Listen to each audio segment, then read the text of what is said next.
एक बार फिर से आपका स्वागत है आपके अपने चैनल RJ 21 क्लासेज में। पिछली क्लास जो थी उसमें अपन टेंस पढ़ रहे थे और टेंस में अपन ने पास्ट सिंपल जो है वो टेंस पढ़ा था। पास्ट सिंपल के एक ही प्रकार के सेंटेंस अपने कंप्लीट हुए थे उस टाइम पे और वो सेंटेंस हुए थे अपने अफर्मेटिव। वैसे सेंटेंस मैंने उस दिन भी आपको बताया था कि कोई सा भी टेंस हो उसके मुख्य रूप से देखा जाए तो 4 प्रकार के टेंस होते हैं, अफर्मेटिव, नेगेटिव, इंट्रोगेटिव और इंट्रोनेगेटिव। उसमें से एक प्रकार के अपने कंप्लीट हो गए थे अफर्मेटिव। और वैसे व्यवस्थित रूप से अगर देखा जाए तो जो स्कूल का आपका मैटर है या सिलेबस है, अगर आप 8th क्लास में पढ़ रहे हो, 9th में पढ़ रहे हो, 10th में पढ़ रहे हो, 11th में या 12th में, तो पास्ट सिंपल के अफर्मेटिव सेंटेंस जो होते हैं वो सबसे ज़्यादा इफेक्टिव है, सबसे ज़्यादा आपके यूज में आते हैं। तो एक तो उसका अफर्मेटिव का जो मैटर था उसको विशेष तौर से आप माइंड में ज़्यादा से ज़्यादा रखें और उस पर थोड़ा सा ज़्यादा फोकस करने की कोशिश करें। अब अफर्मेटिव के बाद में नेक्स्ट जो आते हैं सेंटेंस बनाने के मैटर के हिसाब से वो है आपके नेगेटिव। नेगेटिव का मतलब होता है नकारात्मक, मतलब सकारात्मक वाक्य जो थे वो अफर्मेटिव और नकारात्मक वाक्य जो है वो नेगेटिव। किसी भी टेंस के अगर आप किसी भी प्रकार के वाक्य बना रहे हो तो उसका एक स्ट्रक्चर होता है, एक आप उसके फॉर्मूला होता है बनाने का कि इस हिसाब से आप ये चीज़ें बना सकते हो। अफर्मेटिव का जो फॉर्मूला था उसमें सब्जेक्ट, वर्ब और ऑब्जेक्ट 3 चीज़ें आ रही थी, लेकिन अब जो इस टेंस के बाकी प्रकार के जो सेंटेंसेज आएंगे उनमें साथ साथ में हेल्पिंग वर्ब भी एडिट होगी। तो इसका जो स्ट्रक्चर रहेगा वो क्या रहने वाला है आपके सब्जेक्ट प्लस। अब हेल्पिंग वर्ब आती है लेकिन हेल्पिंग वर्ब इस टेंस में अपने एक ही है, तो अपन डायरेक्ट वो हेल्पिंग वर्ब का नाम ही लिख सकते हैं और वो हेल्पिंग वर्ब कौन सी है, वो है डिड। तो subject plus did plus not. Did not को अपन चाहे तो एक साथ में डिडंट भी लिख सकते हैं, एक ही बात है, दोनों एक ही काउंट होगी। डिडंट लिखा जाएगा तो ऐसे लिखा जाएगा और डिड नॉट लिखो तो पूरा का पूरा आप लिख सकते हो। तो सब्जेक्ट, हेल्पिंग वर्ब, नॉट और उसके बाद में वर्ब की फर्स्ट फॉर्म।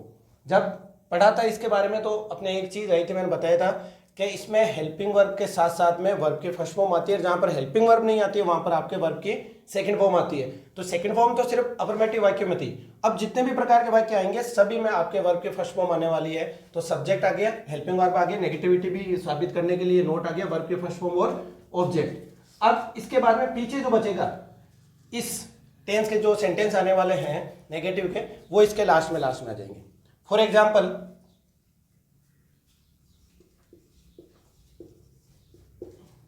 रोहित ने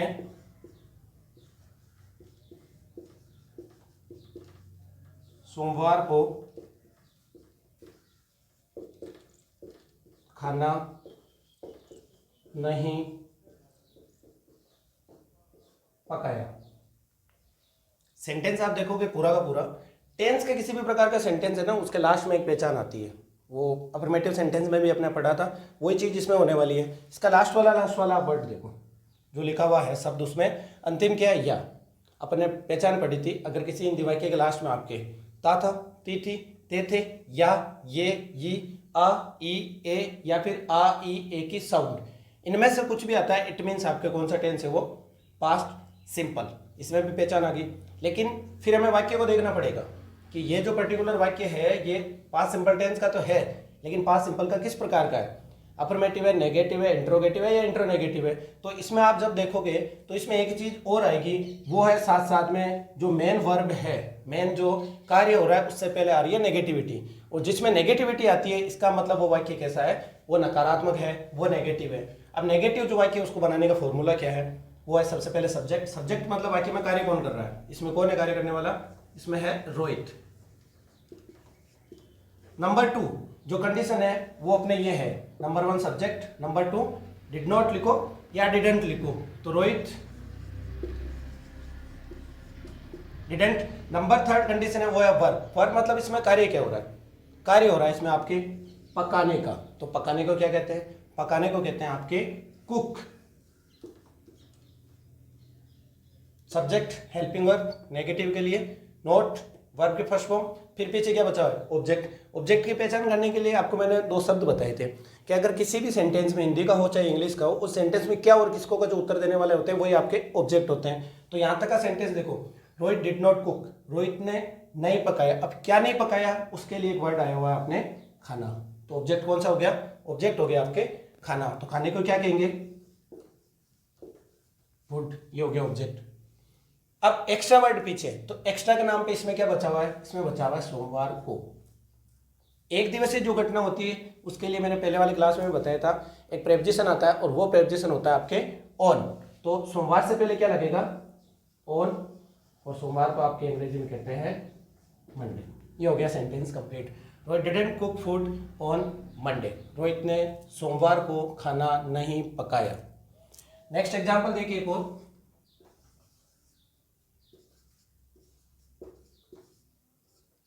हमने 1 मई को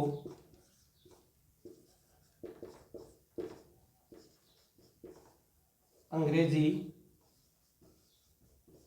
नहीं बोली। सेंटेंस है हमने 1 मई को अंग्रेजी नहीं बोली। सबसे पहले सेंटेंस की पहचान। तो सेंटेंस क्या है? लास्ट में क्या है? हुआ ली। किसी भी पर्टिकुलर टेंस की ये पहचान नहीं है, लेकिन अगर वर्ड के हिसाब से देखा जाए तो पास्ट सिंपल में देखिए साउंड किसकी आ रही है? तो इसमें साउंड आपका आ रही है ई की साउंड, और आई ए की जो साउंड आती है वो पास्ट सिंपल। अब पास्ट सिंपल का सेंटेंस कैसा है उसके लिए पूरे के पूरे जब आप सेंटेंस को देखोगे तो उसमें एक नेगेटिविटी आ रही है। फिर से अगर नेगेटिविटी आ रही है इसका मतलब कैसा सेंटेंस है? ये हो गया आपके नेगेटिव। नेगेटिव का स्ट्रक्चर वही, सबसे पहले सब्जेक्ट। सब्जेक्ट में क्या आया हुआ है? हमने। तो हमने को क्या कहेंगे? वी।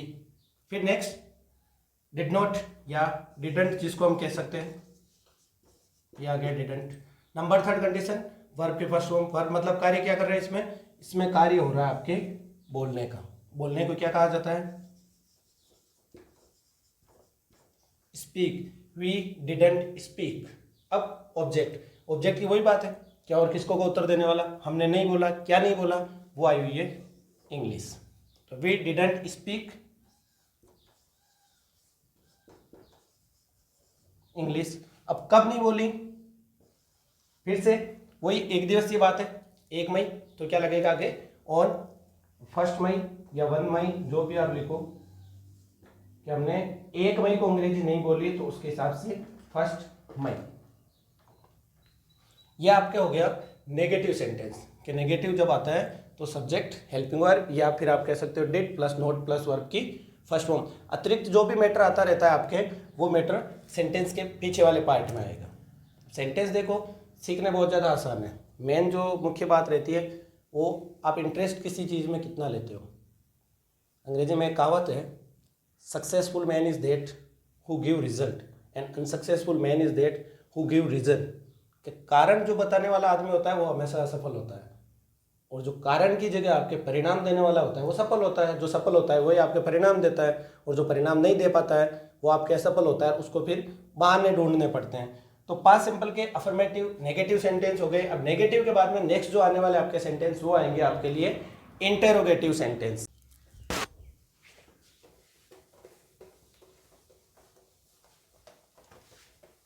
क्लास का सीन ये रहने वाला है आपके कि पढ़ाई किसी भी सब्जेक्ट की करो या आप कुछ भी चीज़ सीखने की कोशिश करो, वो आपको बोर करने वाली नहीं लगेगी अगर आप उसमें थोड़ी सी रुचि लेकर के कुछ करने की कोशिश करते हो। तो इंटेलिजेंस की किसी में कोई कमी नहीं होती है। समय समय पे बीच में छोटे छोटे जोक्स और आपके जो मोटिवेशनल स्टोरी होती है उनके माध्यम से छोटी मोटी चीज़ें आपको बताते ही रहते हैं कि कोई सा भी इंसान जो होता है ना, उसकी मानसिक क्षमता वो किसी भी रूप से एक दूसरे से कम नहीं होती है। हर बंदा एक से बढ़कर के एक होता है। उसके एग्जाम्पल के तौर पे अगर देखा जाए तो मैं आपको बता दूं कि एक बार क्या होता है, एक वकील होता है और एक टीचर होता है। अपने आप में दोनों ही माइंडेड होते हैं, उनके स्तर के हिसाब से बहुत ज़्यादा इंटेलिजेंट समझने वाली स्थिति होती है। तो एक बार क्या होता है, वो जो वकील होता है अपना कुआ उस टीचर को बेच देता है। तो फिर उसमें सीन क्या रहता है उनका कि जब वो बेच देता है, पैसे वैसे उनका जो भी रजिस्ट्री करवानी है या पैसों का जो रिफंड होना है पैसे दे देते हैं, सब चीज़ें क्लियर हो जाती है। वकील जो होते हैं ना वो ऐसे होते हैं कि उनको जब टाइम मिलता है थोड़ा सा भी, तो उनका दिमाग अतिरिक्त ज़्यादा चलता है। कुछ चीज़ें मैं अतिरिक्त कैसे निकाल लूँ उसमें से। जब वकील शाम को अपने घर गया तो उसके दिमाग में आई कि यार मैंने ये जो कुआ अपना ये तो बेच दिया, लेकिन अगर मैं चाहूँ तो उस टीचर से, उस अध्यापक से थोड़े से पैसे और निकलवा सकता हूँ। तो उसने शाम को प्लान बनाया, सुबह उठते ही उस टीचर के घर चला गया और वहाँ जा कर के कहने लगा कि यार मैंने आपको जो है अपना कुआ बेचा है, कि हाँ बिल्कुल भेज दिया, कि आपने मेरे को पैसे दे दिए, कि हाँ बिल्कुल दे दिए, कि अपने रजिस्ट्री हो गई, कि हाँ बिल्कुल हो गई, सब सब हो गया आपने क्लियर, कि लेकिन एक चीज़ रह गई है, कि क्या रह गई, कि मैंने आपको कुआं बेचा है, लेकिन कुएं के साथ साथ में मैंने अपना पानी नहीं बेचा है, तो वो जो पानी है उसके तुम्हारे अतिरिक्त पैसे लगेंगे। तो इस पर वो जो अध्यापक था, टीचर था, उसने थोड़ा सा सोचा और फिर वापस बोलने लगा, चलो हाँ बात तो सही है तुम्हारी कि तुमने मेरे को है ना जो कुआं बेचा था उसका पानी नहीं बेचा था, बहुत अच्छी बात है तुम्हारी और मैं भी इस चीज़ से एग्री हूँ, लेकिन एक बात मेरी भी सुन लो कि तुम्हारा जो कुआं है ना वो तो मुझे पसंद है, मैंने ले लिया, लेकिन तुम्हारा जो पानी है ना वो मुझे चाहिए ही नहीं, आज शाम तक ये खाली कर लेना, अगर तुमने खाली नहीं किया तो कल से किराया लगेगा। तो कम कोई नहीं है आज के टाइम में, एक से बढ़कर के एक इंटेलिजेंट है, वो उससे ज़्यादा इंटेलिजेंट अपने आप को मानता था, वो उससे ज़्यादा इंटेलिजेंट अपने आप को मानता था। आप सब में बहुत बड़ी क्षमता है, आप में बहुत ज़्यादा गुंजाइश है, उसका सही जगह पे इस्तेमाल करो, बहुत सारी चीज़ें आप हासिल कर सकते हो। तो पास्ट सिंपल के नेगेटिव के बाद में अब जो नेक्स्ट आने वाले सेंटेंस वो आप देखो इंटेरोगेटिव।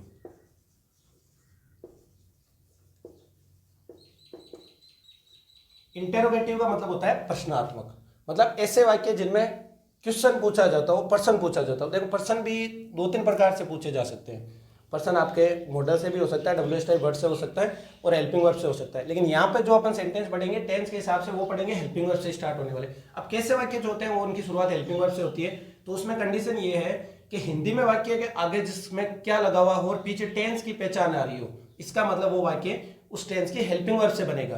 तो इसका जो स्ट्रक्चर होगा वो क्या होने वाला है आपके, सबसे पहले उसमें लिखना पड़ेगा आपको डिड, एक हेल्पिंग वर्ब है तो सीधा, उसके बाद में आपका आएगा सब्जेक्ट, सब्जेक्ट के बाद में आपका आएगी वर्ब की फर्स्ट फॉर्म, फर्स्ट फॉर्म के बाद में आपका आने वाला है ऑब्जेक्ट, और ऑब्जेक्ट के बाद में क्वेश्चन मार्क, एक्स्ट्रा कोई भी चीज होगी वो ऑब्जेक्ट के बाद में ही लागू होने वाली है।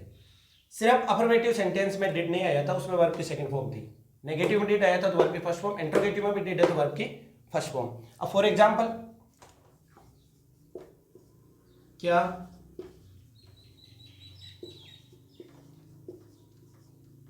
हमने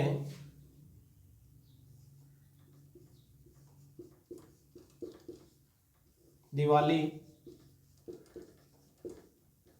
मनाई, सेंटेंस है क्या हमने दिवाली मनाई। सबसे पहले सेंटेंस की पहचान क्या आ रहा है, ई आ रहा है, इसका मतलब कौन सा टेंस है, इसी टेंस की पहचान में आ रहा है। अब वाक्य कैसा है, तो वाक्य के एक तो पीछे क्वेश्चन मार्क आ रहा है, दूसरा क्वेश्चन किससे पुट होया हुआ है, तो वो आप देखोगे स्टार्टिंग में लिखा हुआ है आपके क्या।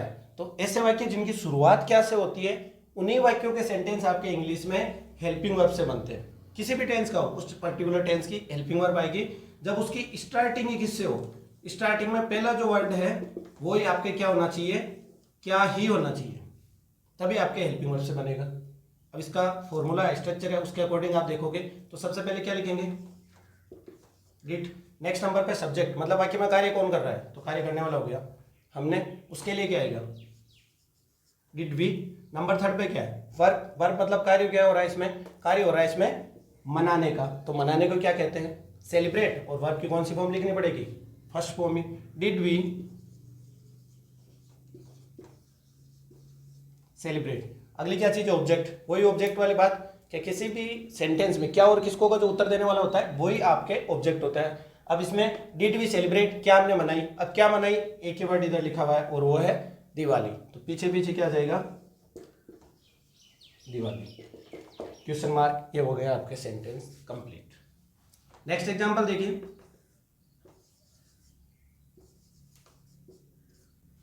क्या धोनी ने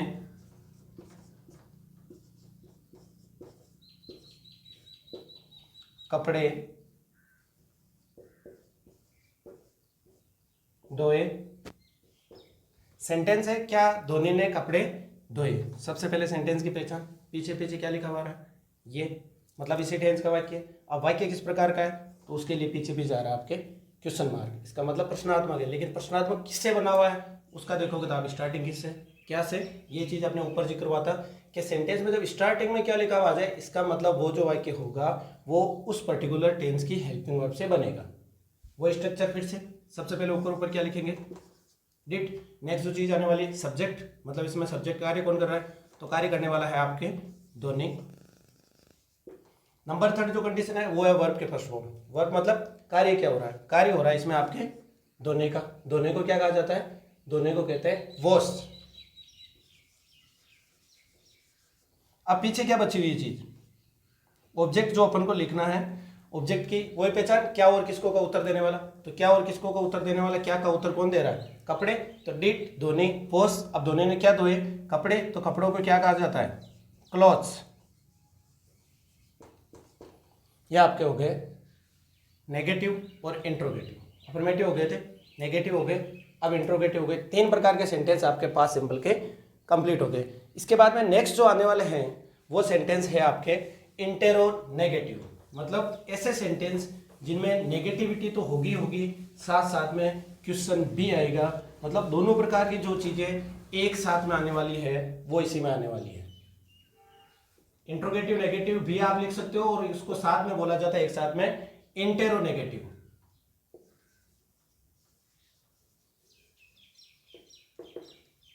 मतलब प्रश्नो नकारात्मक, ऐसे सेंटेंस जिसमें क्वेश्चन भी आएगा और साथ साथ में नेगेटिविटी भी शो होगी। तो नेगेटिविटी भी शो होगी और जिसमें क्वेश्चन भी आएगा, इसका मतलब उसका जो फॉर्मूला होगा वो भी उसी प्रकार का होगा।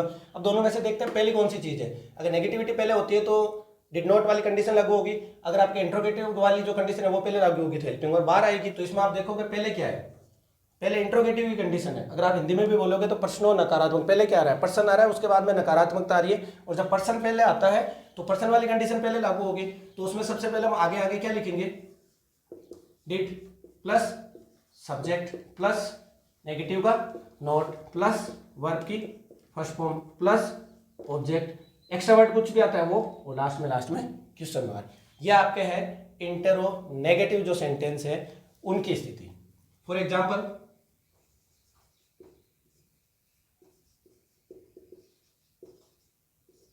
क्या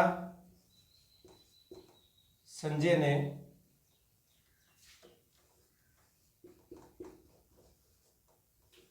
किताब नहीं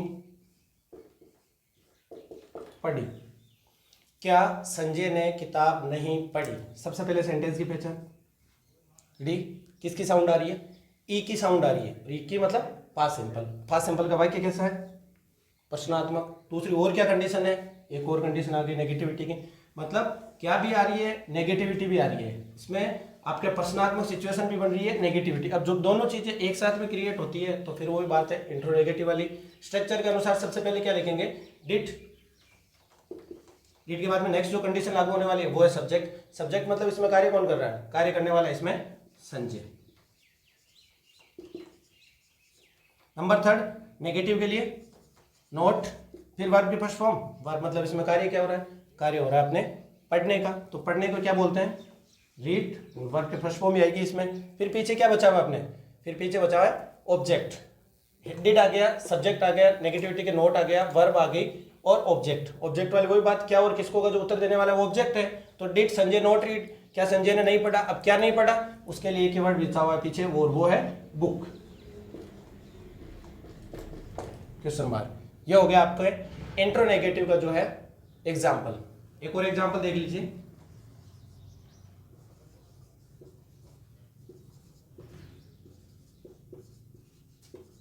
क्या उन्होंने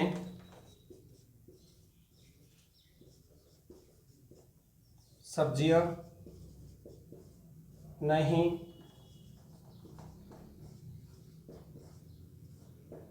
खरीदी।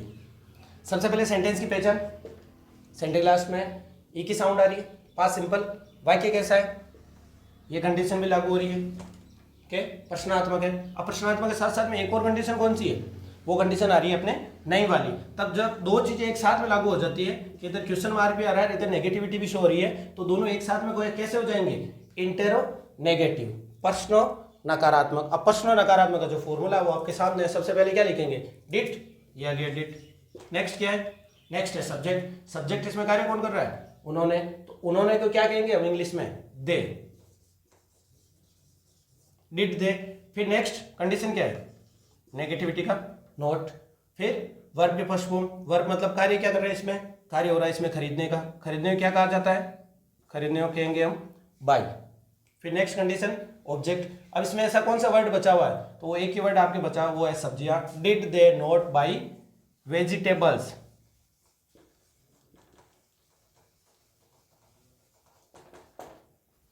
ये हो गया आपके इस टेंस के इंट्रोनेगेटिव के सेंटेंसेस।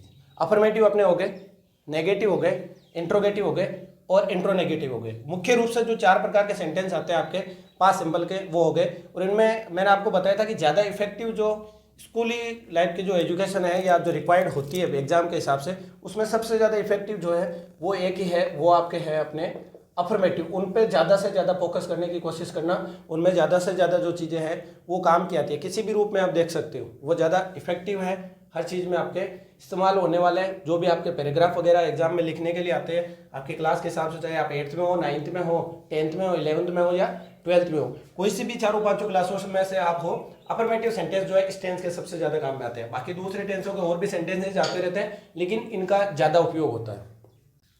तो बात हो रही थी मतलब कि इस टेंस के जो है ज़्यादा यूज में आने वाले अफर्मेटिव सेंटेंस ही अपने हैं। अब इसके आगे का जो मैटर है, हम स्टार्टिंग का जो स्थिति है अपनी थोड़ा इजी वे में लेकर के पढ़ने की कोशिश कर रहे हैं कि इसमें जितना ज़्यादा हो सकता है अगर हम स्लो मोशन में स्टार्ट करेंगे, जब थोड़ा सा रिदम आ जाएगा उसके बाद में तेज़ गति से सिंगल डे में सिंगल टेंस भी पढ़ेंगे। अभी आपको अलग अलग टाइप से पढ़ाएं, इसके बाद में अपनी नेक्स्ट क्लास जो होगी उसमें WH टाइप जो वर्ड है उनके बारे में अपना जिक्र होगा। और आगे के जो टेंसेज है वो आगे आने वाले दिनों में आते रहेंगे या पढ़ते रहेंगे, वो उसके अकॉर्डिंग ही है। लेकिन अभी जो है स्लो में इस हिसाब से आपके एक के अलग अलग स्ट्रक्चर लिखवा रहे हैं, बाद में सभी के साथ में लिखवाएंगे कि आप थोड़ा सा कुछ दिनों तक अभी जो ब्रेक में हो नहीं पढ़ रहे हो उसके हिसाब से थोड़ा सा रिदम में आ जाओ, उस स्थिति के अनुसार आगे की चीज़ें और लागू करेंगे।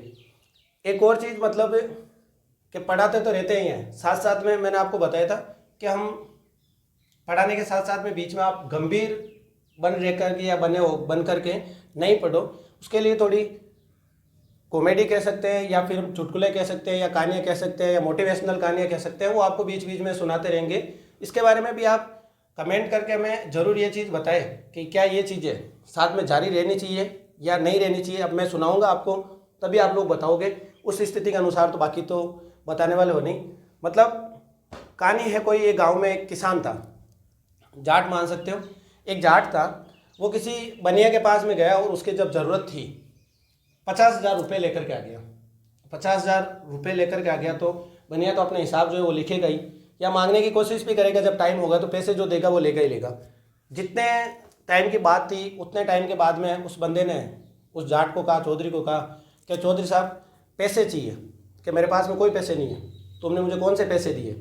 अब बनिया जो बिरादरी होती है वही बात है जैसे मोदी जी कहते रहते हैं, एक बंदे को किसी ने पूछ लिया, क्लास में पूछ लिया टीचर ने बच्चे को कि तुम्हें कौन से जो इंसान है वो सबसे ज़्यादा पसंद है या कौन सी जाति सबसे ज़्यादा पसंद है, तो उसने कहा बनिए। कि कैसे बनिए पसंद है? उसने कहा कि मोदी जी हमेशा कहते रहते हैं जब स्पीच देते हैं तब अच्छे इंसान बनिए, पढ़ाई के हिसाब से अच्छे बनिए, सब चीज़ों में बनिए बनिए। अब उन्होंने तो वो बोला था बनिए वाला बनिए और इन्होंने नाउन वाला बनिए काउंट कर लिया। तो बनिया जो है उसकी कैसे इच्छा होती है कि या कैसे हिम्मत होती है कि वो लड़ाई कर ले, तो लड़ाई करने वाली में तो उसने कुछ किया नहीं। और उसने एक दूसरे किसी समझदार इंसान से बात करने की कोशिश की तो किसी ने कहा कि तुम एक काम करो, केस कर दो, ये जाट ऐसे पैसे देने वाला है नहीं, केस कर दो, तुम्हें तुम्हारे पैसे वापस मिल जाएंगे। बनिया बड़ा खुश हुआ कि चौधरी अब तो आ गया लपेट में, पैसे निकालेंगे क्या नहीं, अब तो मैं ब्याज सहित निकलवा लूँगा पूरे के पूरे। वो गया थाने में जाकर रिपोर्ट दर्ज करवा ली। कोई जो वकील था वो वकील नियुक्त कर लिया उसके हिसाब से। कुछ दिनों बाद में चौधरी के पास में भी आ गया सम्मन कि आपको कोर्ट में पेश होना है, आपने इतने इतने पैसे ले लिए थे। चौधरी को पता तो था कि मैंने पैसे जरूर लिए हैं, लेकिन उसका अंदर से दिल नहीं हो रहा था पैसे देने का। उसने कहा जितने हाथ लगे उतने ठीक है। तो उस सीन में उसने भी किसी अपने दोस्त से पूछा, अब जो जैसा होता है उसके हिसाब से उसका दोस्त मिलता है, उसके दोस्त से पूछा कि भाई ऐसी ऐसी बात है कि मैंने पैसे तो लिए, मेरा देने का इरादा नहीं है, लेकिन बात यह है कि उसने केस दर्ज करा दिया, अब मेरा नंबर आ सकता है, तो मेरे को ऐसा कोई प्लान बताओ कि मैं बच सकूँ। तो उसने कहा ऐसी बात है क्या, छोटी सी बात है, इसमें कोई बड़ी बात नहीं है, तुम एक काम करो उस फलाने वकील के पास में जाओ और उसको नियुक्त कर दो, वो पक्का तुम्हारे जो है वो पैसे छुड़वा देगा। क्या ठीक है, बिल्कुल। दूसरे दिन उठते ही वापस चौधरी जो है वो पहुंच गया वकील के पास में। वकील से जाकर के बात की, भाई ऐसी ऐसी बात है, मेरे पैसे तो रियल में लिए लेकिन मेरा देने का इरादा नहीं है, अगर तुम मेरे इसमें कुछ करवा दो तो तुम्हें थोड़े से पैसे दे सकता हूँ। तो उस वकील भी बड़ा खुश हुआ और उसने कहा हाँ बिल्कुल मेरे पास आइडिया है, तुम्हें एक काम करना पड़ेगा। कितने का मैट्रिक है? 50,000 का। क्या चलो 50,000 को छोड़ो, तुम तो मेरे को 5,000 रुपये दे देना और मैं तुम्हारे जो है ये पैसे माफ़ करवा दूंगा।